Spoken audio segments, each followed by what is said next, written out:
We're going to kick it off right away with Brendan Brown from CDM Smith. His paper is titled Digital Data Collection, Automation, and Machine Learning for Monitoring, Remedial, Excavation, and Capping. So.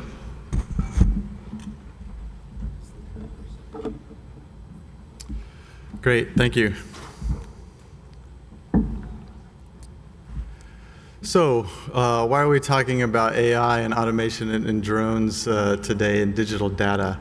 So this is one of my favorite graphics from the Environmental Business Journal, mainly because it has the term trough of disillusionment on it. And so the concept of the hype cycle, obviously, is that new technologies come on board. Some of them are going to be transformative, but a lot of times they hit sort of peak expectations.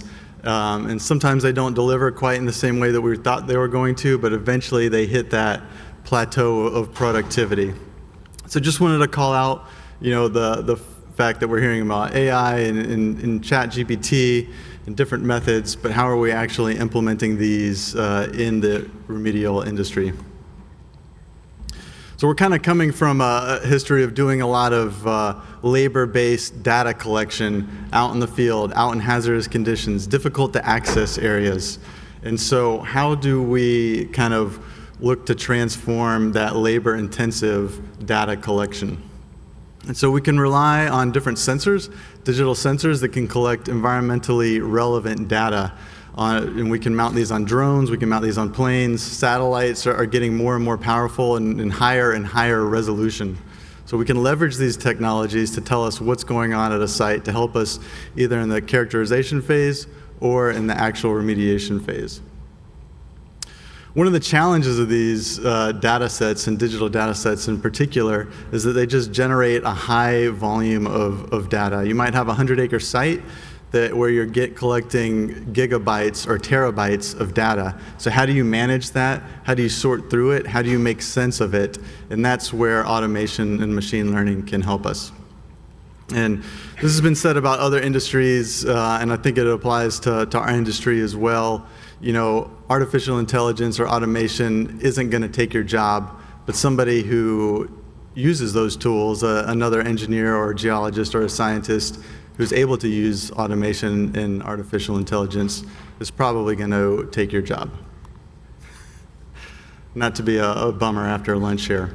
So we're going to talk about different types of digital technologies, what is machine learning, automation, and then I'll walk through a case study. So, we can do a lot of cloud data collection where we're using iPads and iPhones and then sending it up to the cloud and to save on paperwork and labor.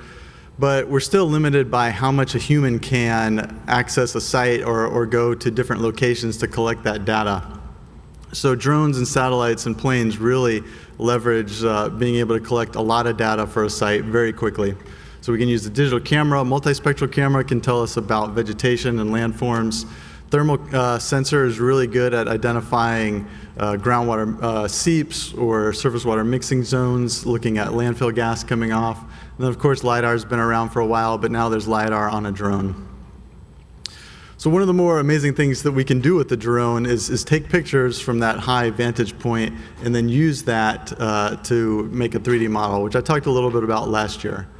And so this is the process of using structure for motion. So we're taking 2D pictures of a 3D object and then using those relationships to make a 3D model of our site. And these are very highly accurate models where we can get within about 1/10 of a foot compared to traditional survey. Then another environmental sensor that we can use is a multispectral sensor, which collects near and infrared wavelengths, and this can tell us about some different characterizations about landforms and vegetation and even mineralogy. And that's because each sort of landform or cover has its own sort of spectral signature of what it's reflecting back from the sun. And we can use those differences. So even within green vegetation, different species might have a different spectral profile. Same thing with soil and different minerals as well. So I talked a little bit about this last year, a project where we were trying to characterize mine tailings waste piles that were being blown and wind-blown deposition occurring.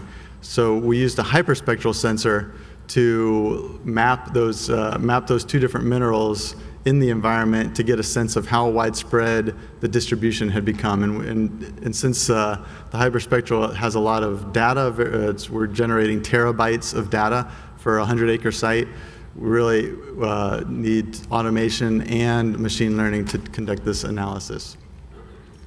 Another example from the environmental sensors with a multispectral sensor is being able to assess cover at a site or even determine which species are there at that site. So 2 species common to Florida that look pretty similar to the human eye, but their spectral signatures are wildly divergent. So oftentimes, we think of automation sometimes as AI, but they're not exactly the same.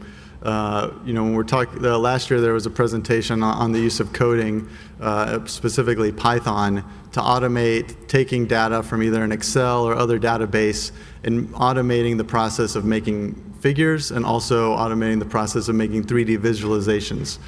And so automation is really just using scripts, JavaScript, Python, to take all that data in, organize it, sort it, manage it, store it, and then give us meaningful outputs without having humans sit there on an Excel book and make a new graph or multiple graphics.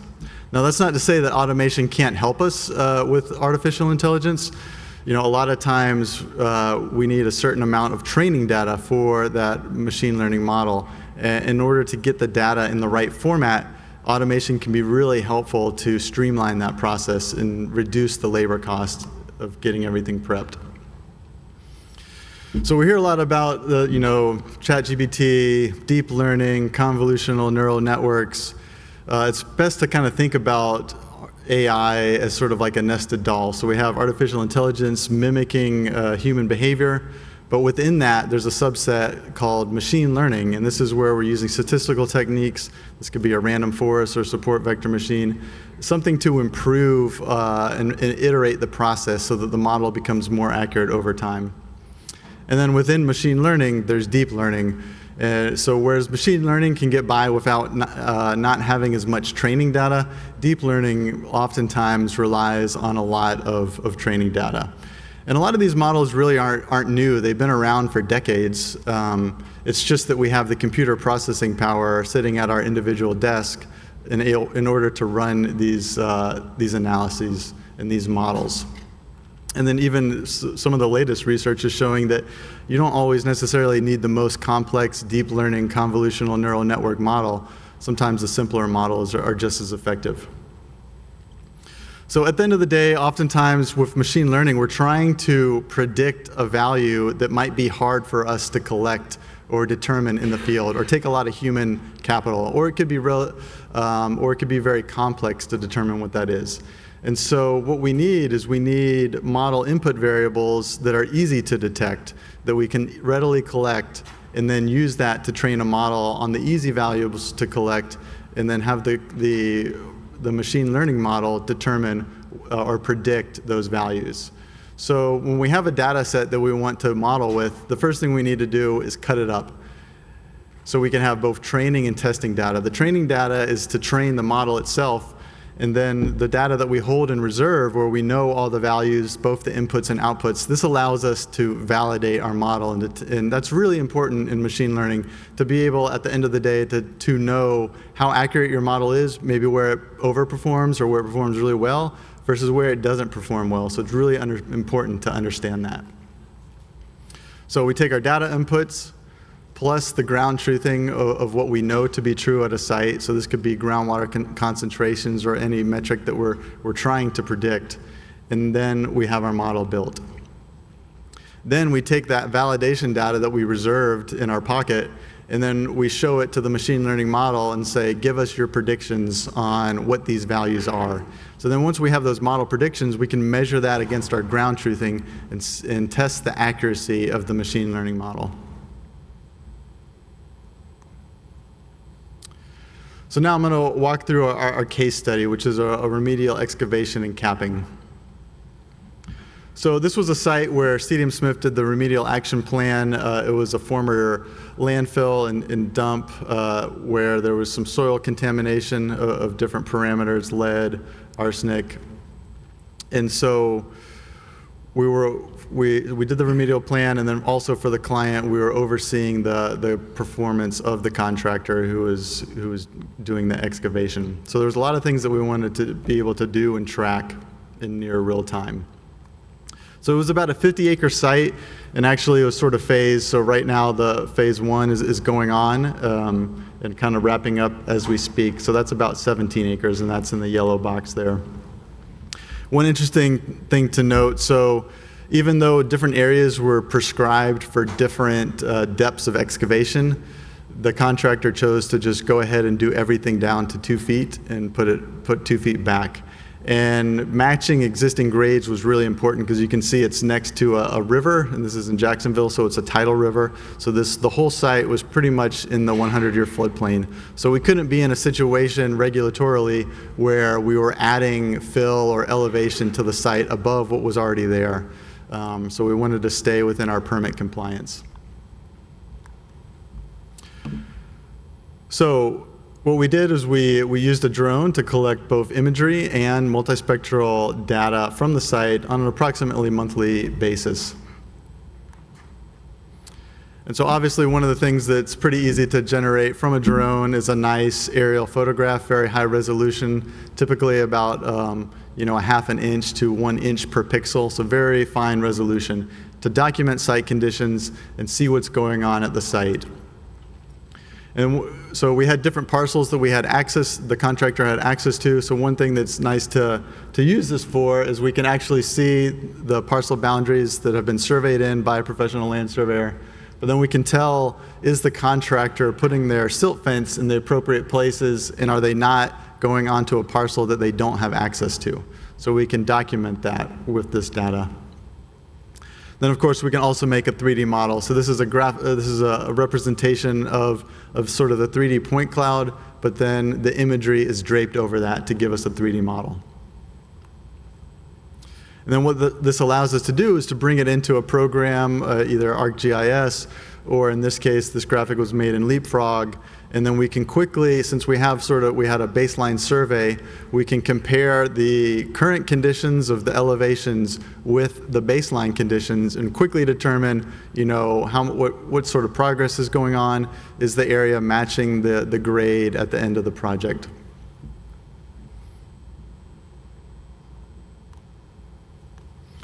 So here's this is a representation of each month, the change so they started with clearing and grubbing in January, and then they started excavation in early February. So we're comparing the progress of excavation. What are those elevations compared to the baseline conditions? So green is we're excavation, so we're at a lower elevation than when we started. And then red is we're at a higher elevation than we started. And so we can track this over time and start to see that some areas are slightly above where they started. And so this gives us better insights into what's going on at a site, a lot on a higher resolution than we could ever get with just somebody out there visually inspecting or even taking survey spot shots of certain areas and then interpolating between those survey spot shots. So it's a relatively quick, cheap, and easy process of collecting this data, bringing it in, and then using automated processes to track the changes over time and give the project team an understanding of where the contractor is at and where there might be areas of concern. So you can see that there was this is sort of an intermediary point. This isn't final grade, but there are some areas that are slightly above elevation in terms of what was there under the baseline. And so what we can do with this is once they get done with the cap, we can use that data to go out and collect field data, but we can apportion it to areas of concern so that we're not just trying to find a needle in the haystack. We know areas that are at the same location or same elevation, and we also know areas that are a little bit higher and a little bit lower, and we can use that data to guide our field sampling effort. So that's what we did here. So the purple dots are areas where we targeted to go out and measure the cap with a hand auger. So now I'm going to kind of walk through how we can use this drone data paired with field data to tell us what's going on beneath the surface. So obviously, after clearing and grubbing, we can fly the drone and we can collect baseline data that shows us where the elevations were at clearing and grubbing. Then the two orange squares there are kind of represent that 2 feet of contaminated soil that we want to remove. So we have our target excavation depth that we know. So then the contractor goes out, they excavate it. Now, one of the challenges in this data is it would be easy to get the max depth of elevation if we were able to tell the contractor, all right, just stop and let us fly the drone. But in this case, we didn't want to hold up the contractor and say, okay, now you have to just, you've hit your max excavation depth. Please stop for a few hours while we fly the drone and collect the data. Because the contractor was actually, as they excavated an area, then they filled it back in immediately. So it's not like they cleared the whole site of 2 feet and then brought in fill for 2 feet. So it was sort of like a real-time excavation and capping. So we couldn't capture that sort of max depth elevation with the drone since they were backfilling at the same time. So we knew that after they hit their final grade in certain areas, we could fly the drone again and capture that elevation. And so we know that in some areas it's a little bit higher than what it was in baseline conditions, but we don't know how deep they did excavate. So that's where our cap thickness assessment comes in with the field data. So we went out there, we collected, and we saw that in general the cap was about 2 to 3 feet deep, which sort of matches in thickness, which sort of matches up with our drone data, where we see some areas are at the same elevation under baseline conditions and some areas are a little bit higher. So then when we merge those two data sets and use automated processes to tell us what's going on, well, now we can see what happened just based on those initial elevations, the final grade, plus the field ground truthing data. So we saw in most cases the area was slightly higher, so they ended up excavating down to where they needed to, but they had added just a little bit more fill than they were supposed to, which is easily addressed. Now, it could have been the case that we could have gone out there to an area and found that the cap was only 2 feet thick, but then based on our final grade data, we could tell that they had left, a foot of contaminated soil underneath there. So when we marry those two data sets, it really allows us to figure out what was going on and what happened. So another way we can use this data, just the aerial data and the 3D data, is to assess the use of best management practices, stormwater control. So there was an area where this parcel right here was draining into the area and sending a lot of water that was pooling up in this area. So the contractor wanted to direct that storm flow and then install some hay bales to manage that. And so one thing that we can do is, since we have this 3D data, we can check up on, are the hay bales in the right location? What's the profile of the swale? Are we capturing the water that we're intending to capture before it runs off site? Now, one thing I did want to note about the whole structure for motion, or making these 3D models from the drone pictures, is that you do have to interpret it correctly. Last year at the conference, I talked about a situation where a contractor hired us to remove waste piles, but they had used a drone consultant to determine the volume of waste piles, and the drone consultant basically didn't accurately quantify the volume of debris piles that needed to be removed. And that's just because they threw it in an off-the-shelf program, drew some boundaries, and said, well, how much volume is here? But when we got out on the site, we quickly recognized that there was way more volume, and that's because they inappropriately applied the calculations, and they sort of just used an off-the-shelf software program to calculate that. So what they would have benefited from, it wasn't that the drone technology isn't accurate, it's just that they inappropriately applied it. And so this is a little bit different from LiDAR when you're collecting data to determine, the elevations of the ground, and just wanted to point out how this happens and often why this happens. So if you look on the figure here next to the arrow, there's a tree that's sort of in the buffer area that's not, and it's sticking out over into the remediation area. So when we zoom in on that, we can see that the tree branch, the structure for motion cannot see through a dense canopy or leaves. And so what we end up here is a situation where the model thinks that the elevation of the ground is a little bit higher. And so that's why when we're using these data sets, we're very careful on how we're doing our calculations and make sure that we account for that. And we can fix that in the model, but if we don't know about it or recognize it, then you can't fix it. So it's really important to understand how to work with these data sets and manage that accordingly. So another facet of the project, since this area was in the floodplain and there was actually wetlands on the site that were in existence even after the historic dumping at the site. And then as part of both the state and the federal permit, there was there was going to be some wetland destruction from the project. And so in order to offset that, the permits required that we regrade to the previous wetland elevations in these areas and then plant back wetland trees. And so we have to monitor those trees over time. We have to assess contractor performance on did the trees survive, and we can look to automation and machine learning to do that. So in this case, we're still in phase 2. They had only planted about 200 trees at this point when we collected the data, but the plan is to plant even more trees as they finish the rest of the site. And so there were 4 trees that they planted out there, and we have to monitor those as part of the permit to determine did they survive and how many are still out there. So what we can do is we can leverage our multispectral sensor on the drone, and we can collect limited ground truthing. So rather than going out and assessing each, in this case there were 200 trees on site at the time, but eventually there'll be close to 2,000. Rather than having somebody walk around and look at each one of those trees, we can do a subset of that and collect some ground truthing. Then we have our high-resolution digital aerial imagery, so we can see those trees. But then this really highlights the importance of the multispectral data. So from this multispectral data, we can calculate what's called the Normalized Difference Vegetation Index. And this was a metric that was developed by NASA to assess vegetation on the Earth.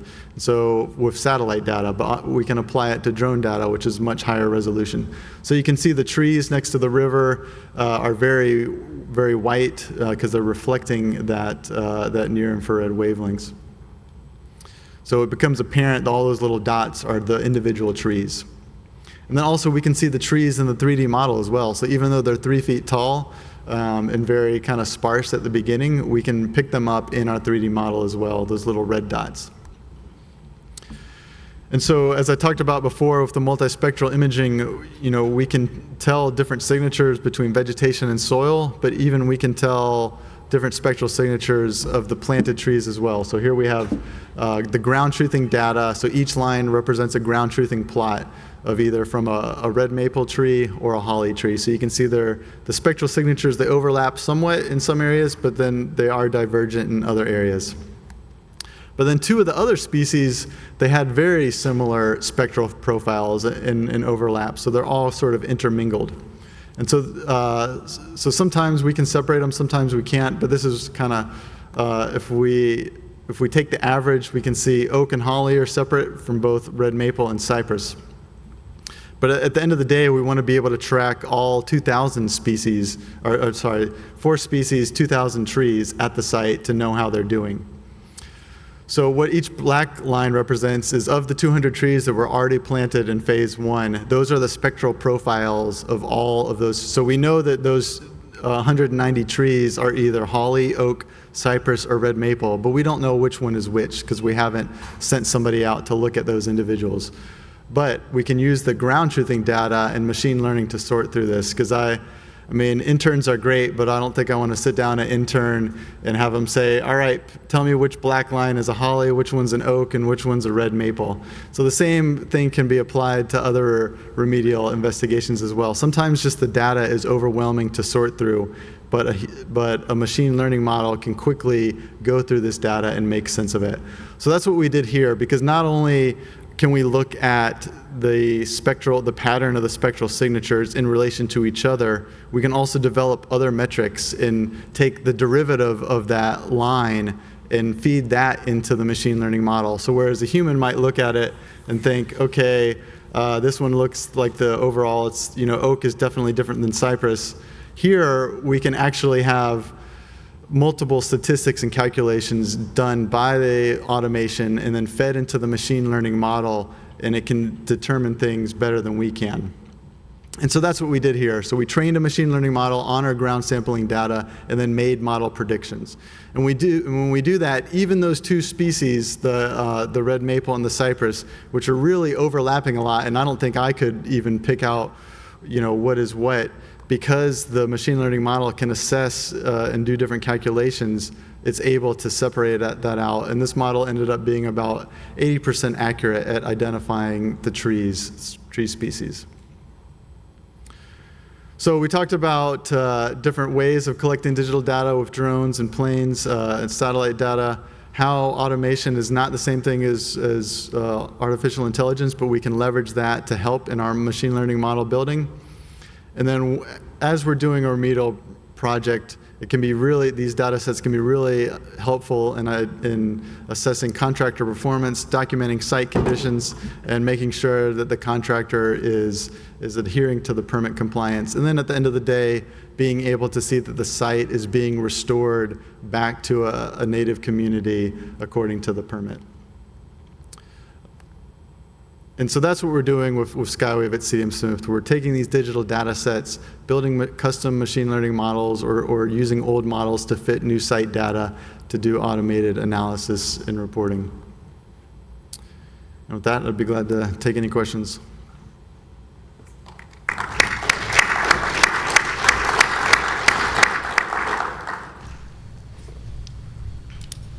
Questions?